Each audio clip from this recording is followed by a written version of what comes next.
Ele foi embora e no dia seguinte eu liguei até o... Nossa, é bem difícil.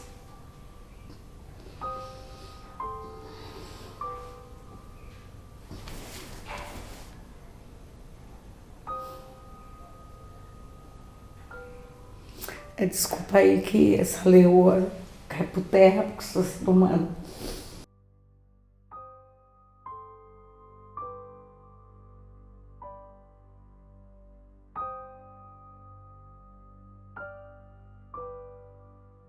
As famílias vítimas de violência de Estado, além de terem que lidar com a dor da perda de seus entes, convivem com o descaso e a criminalização das vítimas por parte dos órgãos do Estado responsáveis pelas investigações. A elas são negadas informações sobre o ocorrido e o acesso aos procedimentos judiciais, o que demonstra a invisibilidade e a situação de injustiça. Os nossos mortos têm voz! Nossos mortos têm voz! Os nossos mortos têm voz! Os nossos mortos têm voz! Os nossos mortos têm mãe! Os nossos mortos têm mãe! Os nossos mortos têm mãe! Os nossos mortos têm mãe! Eu sou Débora Maria da Silva, sou mãe de Edson Rogério Silva dos Santos, vítima de maio de 2006 e tenho 63 anos. Sou pernambucana, mas criada aqui na Baixada Santista. Então foi o caso também do Rogério, né? O Rogério, ele trabalhou muito cedo, foi trabalhar muito cedo. Era um menino que, pasme, ele vendia, recolhia, quando ele começou a trabalhar na terra com ele recolhia as latinhas na praia e vendia para ajudar a pagar o aluguel. Ele também levava a bicicleta no ombro, colocava a bicicleta nas costas e subia um morro, né, que ele morava num morro, um morro que era um morro muito horrível, porque era muito inclinado, e ele subia um morro com a bicicleta nas costas para poder trocar o vale alimentação, né, e também para ajudar a pagar o aluguel. Então era um menino que ele fazia com que a família que ele propôs para ele tivesse um pouco de dignidade humana.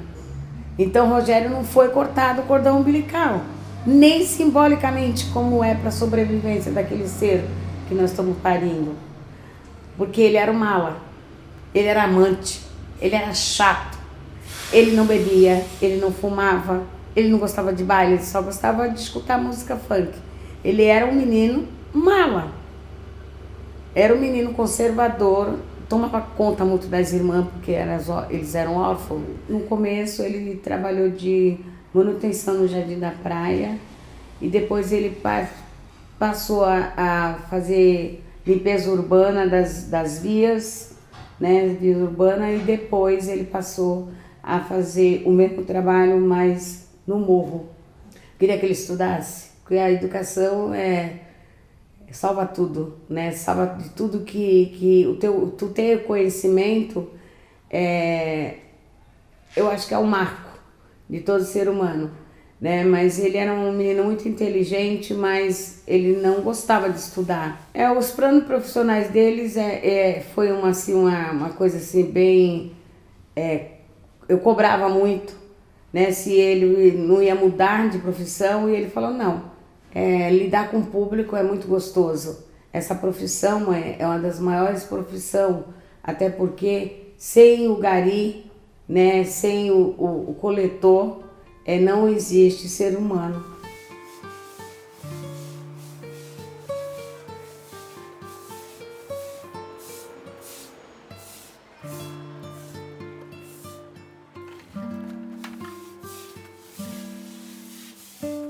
Olha, o sonho dele era ter um filho. É incrível. Ele queria ter um filho. Com 26 anos ele foi pai, né? E o sonho dele era aquele filho, né? Era uma coisa assim impressionante. E ele fazia de tudo pelo filho.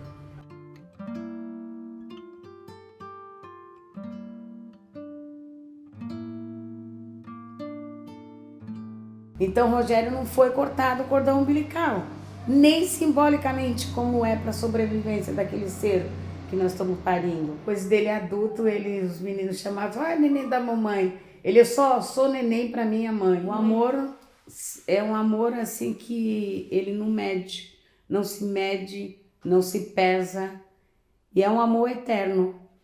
E a parte física, quando ela é ausente, a saudade e o amor multiplica. Isso significa o ser mãe. A paixão dele era um pipa. E eu tenho uma tatuagem no braço em homenagem a ele e em homenagem ao pipa, que esse era o vício do meu filho.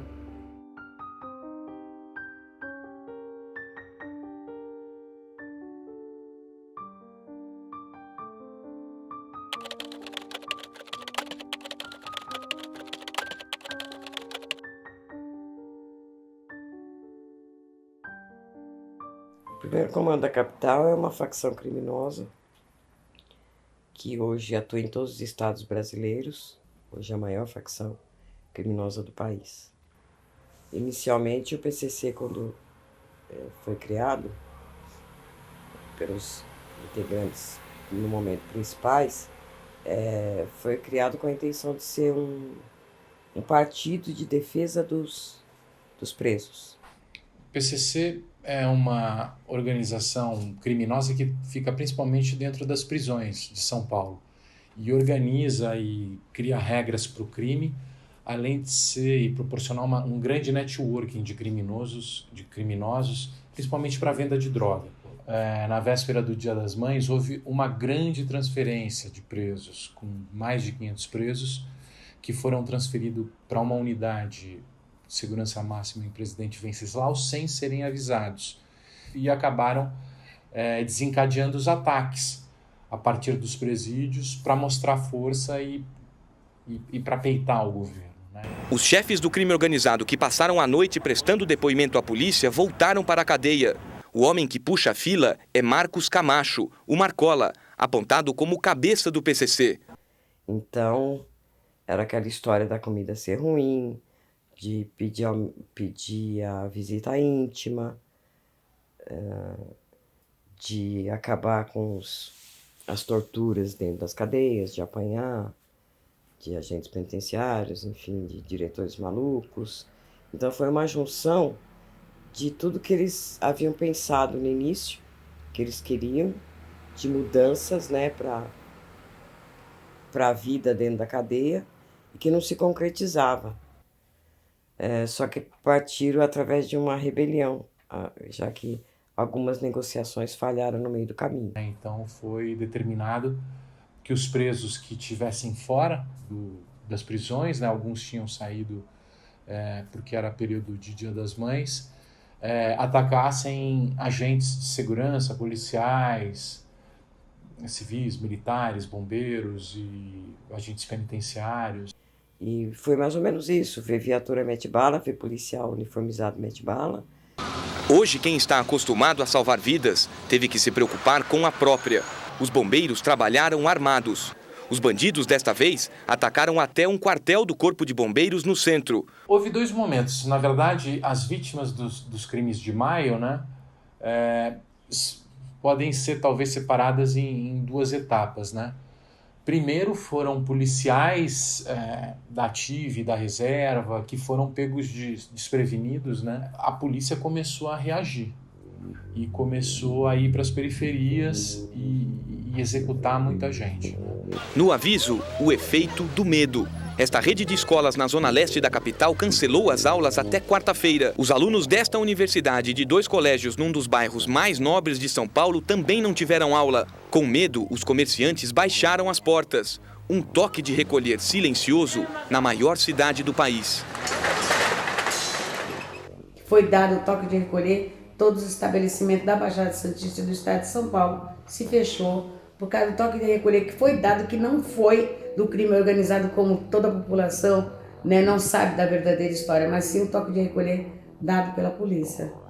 para que todos ficassem dentro de casa para eles não verem o que começou a carnificina no dia 15. A gente chega à conclusão de que foi uma desculpa do Estado, né? De relacionar esses ataques com o crime organizado. Isso foi uma forma dos agentes de segurança pública, vamos colocar assim, como vingança, retaliação, devolver o que tinha acontecido. Então, nesses 10 dias morreram mais de 500 pessoas. Então, suspeita-se que foi a polícia agindo para se vingar ou para dar uma resposta a esses atentados.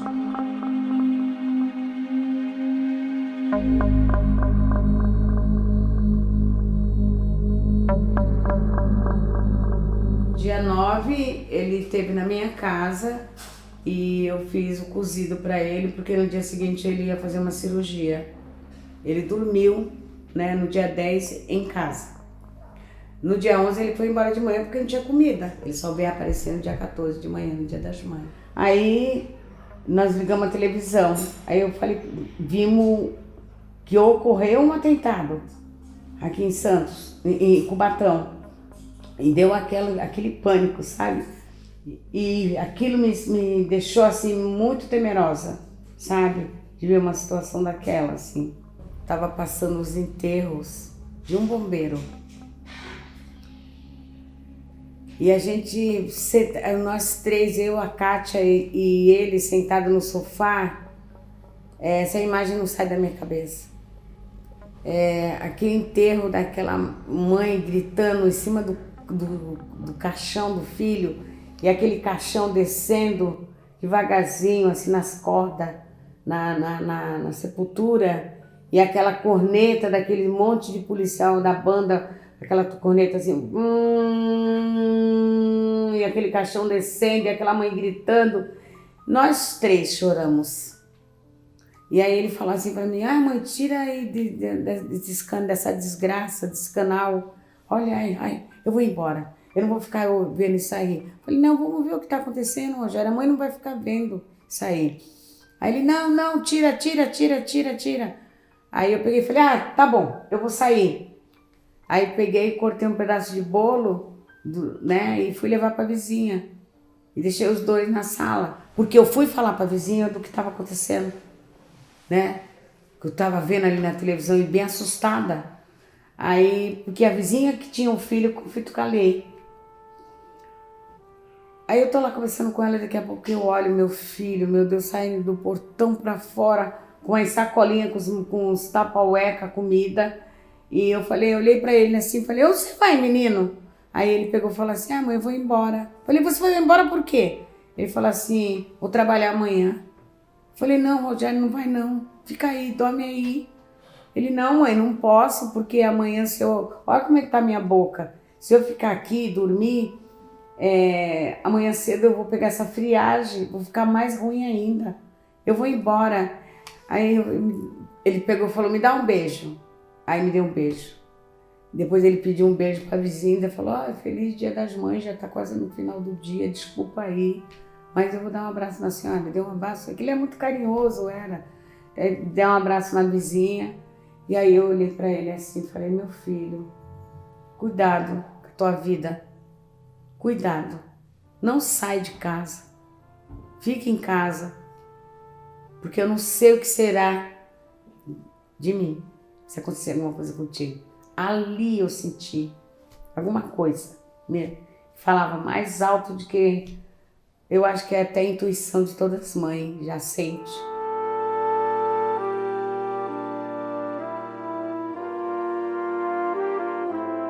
Ele pegou, ele foi embora, falou que ia trabalhar no dia seguinte, que ele não tinha entregado o atestado médico. Foi aí que eu descobri que ele estava trabalhando de atestado médico. E foi assim difícil, muito difícil para mim, sabe? De saber que meu filho estava com aquela boca daquele jeito e com a preocupação de trabalhar. E ele pensava muito no filho, né? Eu acho que ele pensava assim, vou trabalhar, vou estar assim mesmo de atestado. Que é incrível isso, gente. Uma pessoa ir trabalhar de gari, varrer rua, né, de atestado médico com a boca daquele jeito. Depois eu entendi que ele tinha medo de perder o emprego, dar 2 atestados num mês só.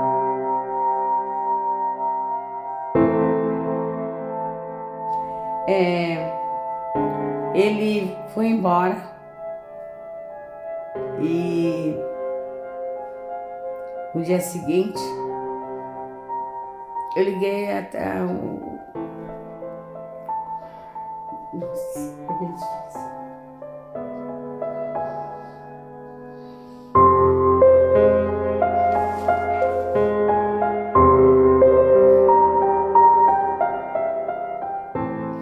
Desculpa aí que essa leoa cai por terra, porque sou ser humano. Mas eu fui ligar com o rádio no programa policial. Esse programa tão condenado, que meu pai sempre condenou esse programa. E esse ligar o rádio foi quando começou o programa policial e o radialista falou: houve uma matança na nossa região e eu vou dar por região, mas quero dizer que as pessoas prestem bem atenção porque tem vários corpos jogados no chão do ML, os frigoríficos não suportam mais corpos. E ele começou a dar a lista das pessoas de vários municípios, Santos, São Vicente, Guarujá, e o terceiro da lista era meu filho.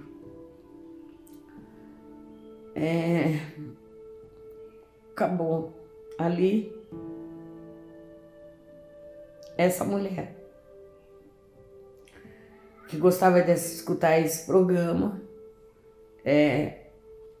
uma mulher valente que caiu num buraco de não aceitar que aquele nome era meu filho. Foi fundamental eu ter certeza do que eu vi, porque eu já estava sentindo alguma coisa como mãe. Senti o sétimo sentido de uma mãe é uma coisa impressionante.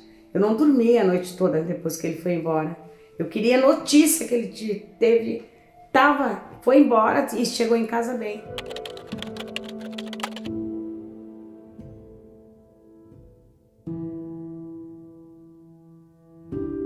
No dia 15, ele apareceu em casa, mais ou menos mais 10h30 da noite, atrás do Amoxicilina. Era uma segunda-feira. E na volta, ele ainda antes de sair de casa, ele pediu R$10 para colocar gasolina na moto. Que ele falou que talvez a gasolina não desse para ele chegar. E eu dei R$10. Porque eu insisti muito dele não voltar para casa dele, ficar em casa. E ele falou que não, que ele ainda ia trabalhar. Ele me deu um beijo e foi embora. E eu fica, porque eu já sabia do que estava acontecendo. Ele, não mãe, eu vou trabalhar amanhã, não mãe, não. E ele pegou o dinheiro e foi embora. Meu menino foi buscar gasolina e não voltou. E ele saiu da minha casa, mais ou menos por volta de 10h30 da noite. E ali teve abordagem. Ali teve execução. Nesse mesmo dia 15, de manhã cedo, um policial ligou da família, dizendo para mim que era para avisar as pessoas de bem que estivesse na rua era inimigo da polícia. Então eu tinha 99% de certeza que quem matou meu filho foi a polícia. Quando mataram meu filho, eu ligo para esse policial e ele fala assim: eu não vi teu filho na pedra.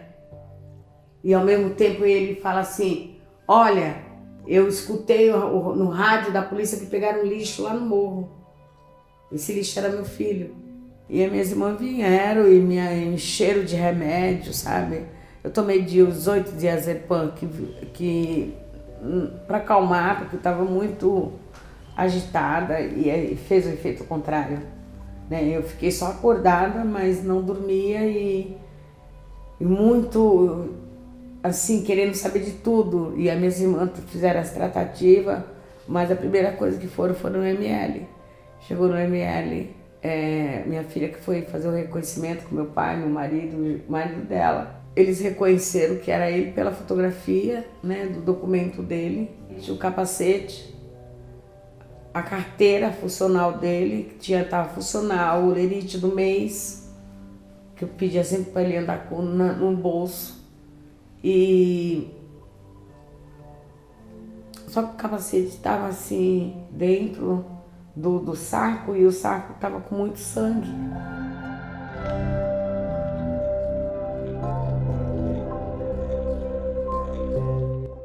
O boato tinha em tudo que é lugar, em todas as famílias foram falar que não tinha velório. Muitas fecharam, né, os velórios, né, mas outras bateram o pé e falaram, nós vamos fazer velório. E no meu caso não foi diferente, né? Nós fizemos velório, sim e não. Ele tem família, nós somos família. Nós precisamos da minha sogra, do meu sobrinho, fazer um culto, e nós vamos fazer esse culto. É de todo cidadão brasileiro ter um enterro digno, e não ia ser diferente com eles, sabe? Então eu sempre disse e continuo repetindo, meu filho era um cidadão e tinha direito à vida, ao enterro digno também, e direito a muitas coisas que foi negado para ele. No enterro veio um rapaz, né? No enterro dele veio um rapaz, veio uma Kombi também cheia de funcionário da empresa que ele trabalhava, da Terracom, e um desses rapazes falou para mim que acabou a gasolina da moto dele, ele estava vindo buscar amoxicilina pro dente em casa, né? E acabou a gasolina da moto dele e ele pediu para ele socorrer ele no posto de gasolina. E ali apareceu 2 viaturas e começou a perguntar o que ele estava fazendo na rua. E ele falou que não era inimigo da polícia. E depois que acabou a abordagem, aí meu menino falou, pô, tu vê, os caras tá até me zoando, tu viu, tu escutou? Os caras falaram pra mim, se eu morrer eu sou ladrão. Foi, meu filho tomou um tapa na cara e 2 bicudas nas pernas. Porque meu filho bateu de frente, né? Falou, eu não devo nada a vocês, eu sou trabalhador.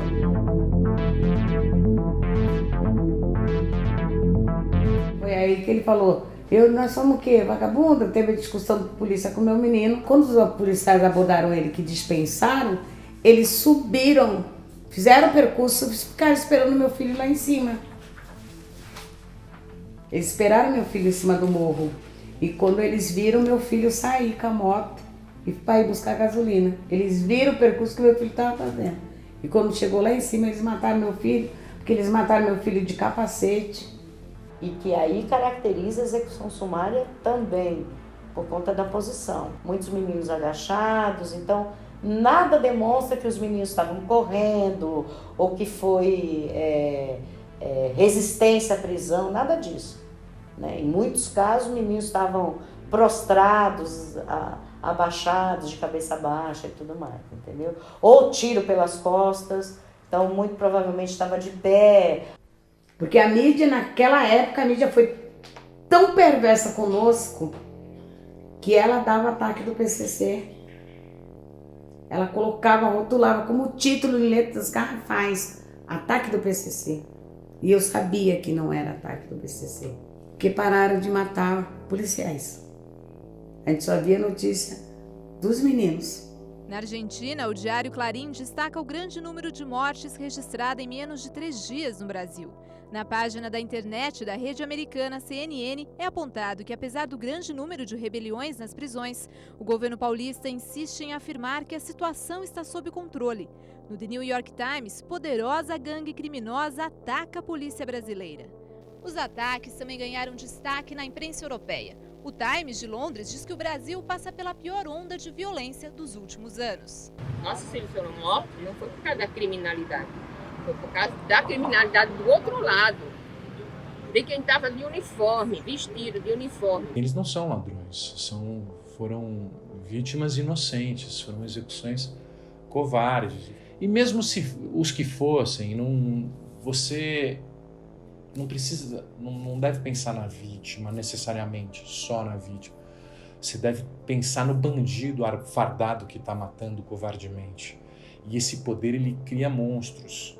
Então, independente se é bandido ou não, o problema é um monstro que está sendo criado quando você concede para a polícia esse poder de matar. Foi a noite que mais matou, foi no dia 15, no dia do toque de recolher, quando o Estado coloca essa população para dentro de casa para matar. Jamais vai nos calar. É uma vergonha ao Ministério Público que um gari trabalhou de atestado médico com 15 pontos na boca e receber do Estado 5 tiros. Nós estamos dizendo aqui que o Pissalolo, ele recebeu o toque de recolher dado pelo Estado no dia 15 de maio de 2006 e ele não conseguiu trabalhar. Nós estamos aqui para dizer que Ana Paula, ela grávida de 9 meses, ela foi executada. Nós estamos aqui para dizer que nós precisamos de resposta. Nós estamos clamando por resposta. Nós não estamos vingando nada, porque nós não somos vingativa. Nós somos mãe parideira. Nós vamos lutar pela memória dos nossos filhos. Nós vamos lutar pela honra nossa.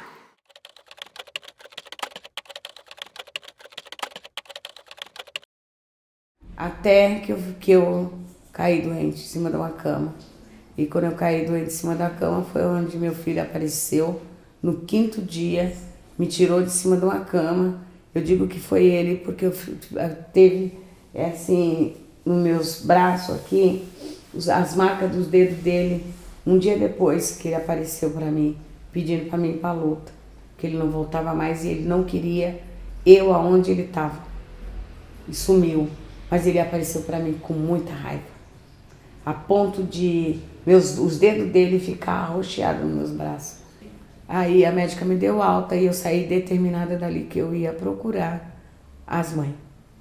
Então esse processo foi um processo assim, não conhecia ninguém, nenhuma delas, mas tinha visto uma das mães na televisão na missa do 7º dia, né? Aí eu fui atrás dessa mãe, né? Foi nessa insistência minha de ir procurar as mães, foi que eu cheguei às 4 mães, as 3 mães comigo, né? A gente está 1 ano nessa correria, a gente quer ajuda, a gente implora por ajuda. Eu sou a mãe da Ana Paula, ela foi assassinada no dia 15 de maio, ela, o bebê e o marido dela.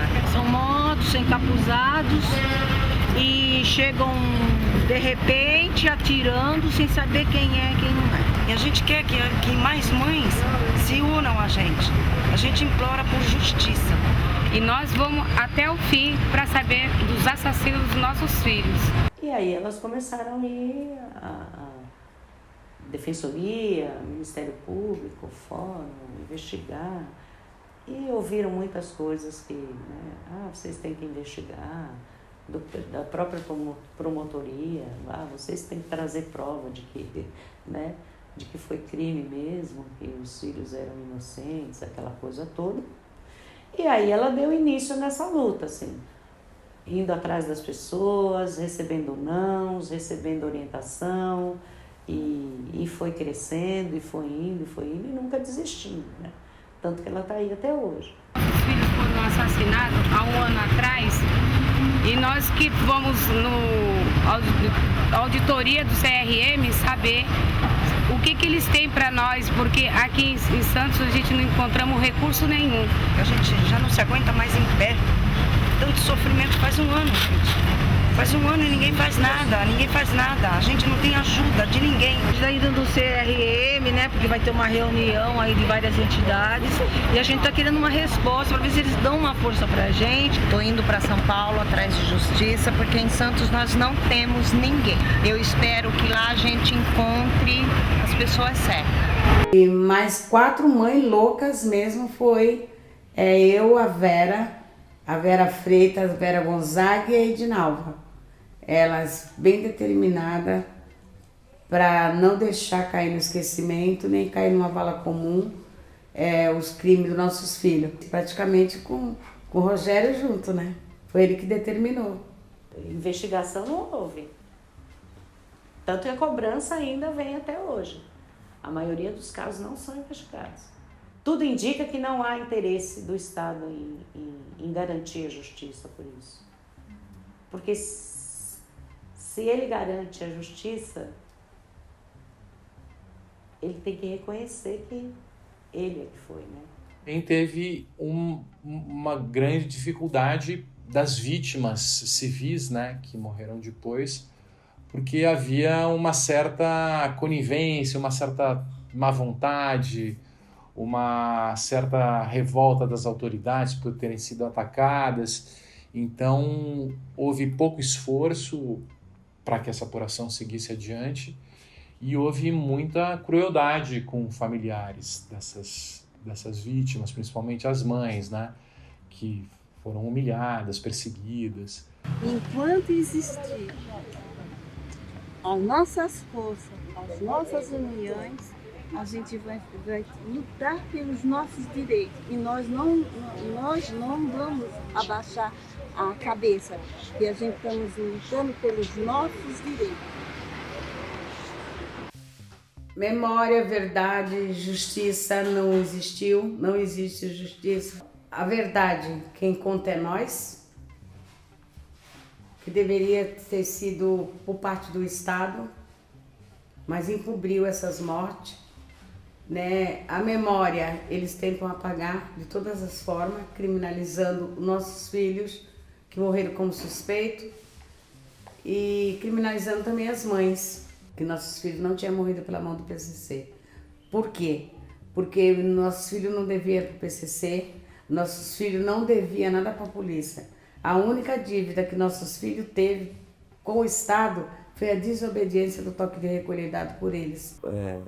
O PCC é muito esperto. Então, atacar a população é colocar a população contra ele. Não tem interesse. Interesse você tem de numa escola matar criança com uma bomba. Ou parar um trem e matar pessoas dentro de um trem. Né? Então, por incrível que pareça, o PCC tem muitos simpatizantes. Então, por que você vai atacar a população, se você quer a população do seu lado? Quer que a população veja o que você está passando, o que você está sofrendo, como que é a vida de verdade na cadeia. Então não tem sentido. O direito de vir jamais poderia ser dado como determinação ao Estado, porque nossos filhos não deviam nada para o Estado e nem devia para crime nenhum organizado. Nossos filhos só pagaram pela essa guerra não declarada de uma justiça que negou a verdade perante esse massacre. Então, para além do fuzil apertado, o dedo no gatilho, em cima da população pobre e negra, que não foi no Gonzaga, não foi nos bairros nobres que ocorreu esse genocídio, mas sim na periferia, foi a contabilidade do poder, que quem estava em jogo era o Brasil. E todas as mães e mulheres dessas vítimas de maio de 2006 gritaram, pediram e imploraram. Os filhos que ninguém segura a juventude. Mas todos eles falaram pela mesma boca que depois a gente teve conhecimento. Não saia hoje. Não saia hoje. A mulher falou para o marido, ele com machismo, ele saiu, morreu. E nós não poderia jamais controlar os filhos. Fica em casa, fica aqui. Eles pegaram e saíram, porque até então eles nasceram livres. Não foi só a morte do meu filho, eles me mataram ali também. O tiro que acertou ele, o coração dele acertou o meu também, talvez primeiro. Dia das Mães é todo dia, mas o dia comercializado, o Estado também tirou de nós e continua tirando. Porque foi muito fácil matar no Dia das Mães e ele continua matando no mês de maio, que é o mês do símbolo. Depois dos crimes de maio virou um padrão mais assustador, que para mostrar que a polícia não deveria ser atacada, quando um policial era atacado, nos dias que se seguiam, várias pessoas eram executadas. Isso começou a se repetir com uma certa frequência, né? Essas chacinas passaram a acontecer em São Paulo, passaram a acontecer em diversos outros estados. De segunda a segunda, sem ter tempo nenhum, a não ser procurar a justiça. Eu acho que não tem mais significado na nossa vida se não continuar na luta. A luta foi feita para nós, para a nossa sobrevivência. porque a falta dos nossos filhos, a parte física dos nossos filhos e a destruição, né, da nossa família nunca mais é recuperada. Então a nossa sobrevivência é a luta, é comungar com as outras mães, né, sentir o cheiro do ser humano para também dar dignidade para essas mulheres. E a luta não pode parar, jamais, porque o nosso país é produtor de Mãe de Maio.